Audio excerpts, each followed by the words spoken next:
Hello folks, nice and cold up here in the state of Pennsylvania.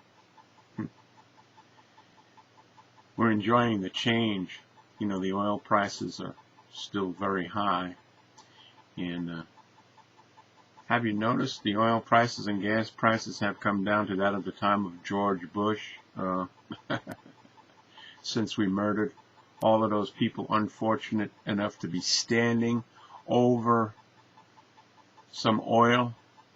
We murdered all those people. Do you see any difference in the gas? Just under $4. $1.39 during the Bush administration. But that's a change. These are the changes that we've been guaranteed by our president. And who guarantees the illusion will continue? Let's call it the illusion. All right? We're not going to call it the system anymore. Let's call it the illusion. Call it exactly what it is. The fraud that has been perpetuated against the American people for generations and against Christians for thousands of years, okay? All right? The control of humanity by a few people. It's never ending, and I don't expect it to end that quickly. But who manages this illusion? Could it possibly be the moguls in Hollywood? Could it be the people who run the advertising campaigns? Could it possibly be those people who run the media? Could you find a common denominator between all of those people? Of course not. But we have things going on all over the place. Okay? I was watching the news, and I was watching the interview when Hillary was State Department head Hillary Clinton was asked about things that happened in Benghazi. Well, she got really, a little bit perturbed because she got a little emotional. And she went into her mantra that we need to protect American people, blah, blah, blah, blah, blah. Right? Well, you know, it was real interesting. All right? If they really wanted to embarrass her, they should ask some real questions. Okay? The real questions are here. Very, very simple. All right? Mrs. Clinton, are you responsible for the payment to foreign embassies and the management thereof? And her answer would be yes, I'm the Secretary of State. And all State Department, our embassies are listed and budgeted, correct? Yes, that is correct. Okay, very simple. Mrs. Clinton, do you know the street address of the embassy that the ambassador was killed in? I don't have that at my fingertips. Of course you don't. Okay? Do you know the telephone number of the embassy where the ambassador was killed? No, I don't think I do. Okay.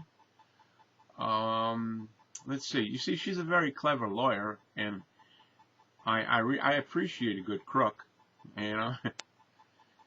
All right. Here's the next question. Among the budgeting, what was the annual budget of the place where he was killed? You're not going to say embassy at this particular time. Let's just say the place where he was killed.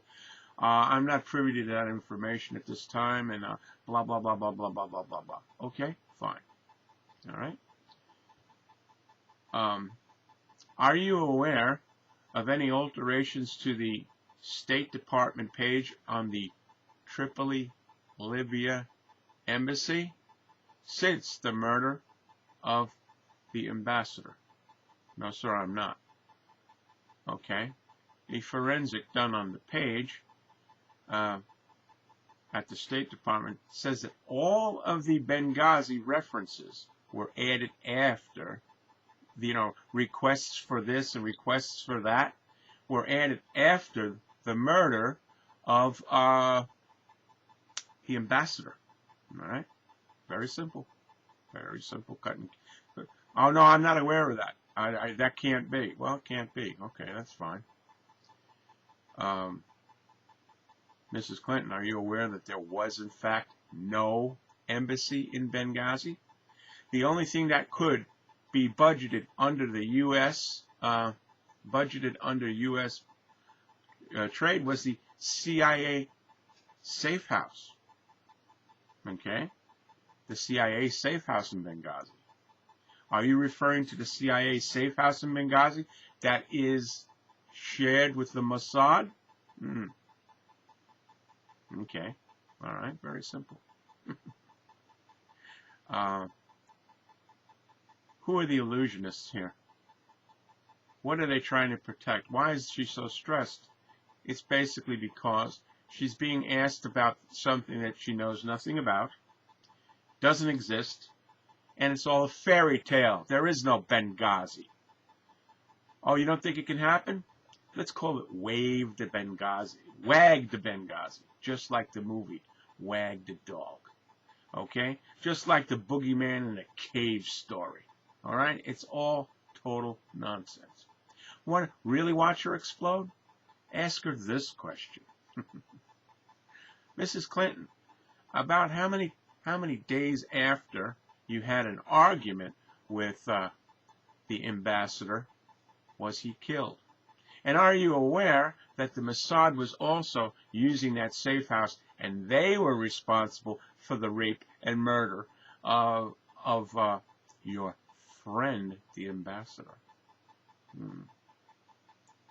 So in other words, he went to a secured meeting in a CIA safe house without a detachment of Marines, without his security force, with his guard completely down, and he was raped and murdered by your Mossad buddies. That's who you work for. You're a traitor.